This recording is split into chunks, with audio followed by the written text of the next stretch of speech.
જય ભારત, જય લોકતંત્ર.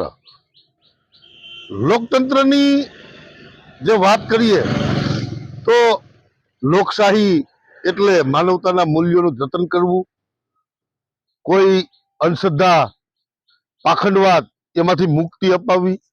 પણ અમુક ખવડિયાઓ છે જેને કઈ ખબર નથી પડતી, જેને કઈ ગતાગમ નથી પડતી, જેને ઇતિહાસ વાંચ્યો નથી, એવા લોકો છે. એના માટે આ ખાસ વિડીયો બનાવું છું કે તમે તમારી ફિલોસોફી મને સમજાવવામાં, કારણ કે હું એ કોમમાંથી આવું છું કે જેને આ દેશને દેશ બનાવી રાખવા માટે, જેને આ ભારતને ભારત બનાવી રાખવા માટે એના પ્રાણોની આહુતિ આપી છે. સત્ય સનાતન શું છે એ અમારા લોહીમાં છે. સનાતન શું છે એ અમારા લોહીમાં છે. લોકશાહી શું છે એ અમારા લોહીમાં છે. માનવતાના મૂલ્યોનું જતન કરવું એ અમારા લોહીમાં છે. પરંતુ તમને આજથી હું કહી દઉં છું કે તમે ઇતિહાસ ના જાણ્યો હોય તો તમે ઇતિહાસ જાણી લેજો, ઇતિહાસને જોઈ લેજો, ત્યાર પછી આવી કોમેન્ટ કરજો.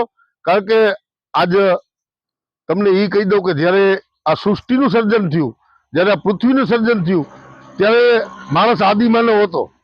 આદિમાનવમાંથી તમે આજે આ ધર્મ સમુદાય એના વાળા કરી નાખ્યા છે. તો કોણે કર્યા? આજ તમે કોઈ પણ ધર્મના નામે એક હોવાની વાત કરો છો. તમે ખુદ જ જ્ઞાતિ જાતિના માનસિક ગુલામો છો. તમે ખુદ તમારી જ્ઞાતિને ઊંચી, તમારી કોઈ જ્ઞાતિને નીચી દેખાડવાના તમે જ પ્રયત્નો કરો છો. તમે મને સમજાવો છો.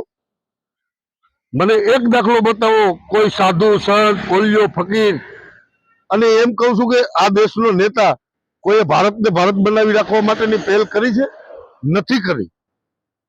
તો નુકસાની કેને છે? મને વ્યક્તિગત નથી, આ ભારતના તમામ નાગરિકોને નુકસાની છે. આ ભારતના વિકાસને નુકસાની છે. માટે આ મારી એક વિનંતી હોઈ શકે. અને ખવડિયાઓ, મારી પોસ્ટ તમને ના ગમતી હોય ને તો તમે એને સ્કીપ કરી શકો છો. એમાં તમને કઈ ઇતિહાસની ખબર ના હોય તો કોમેન્ટ કરવા આવતા નહીં.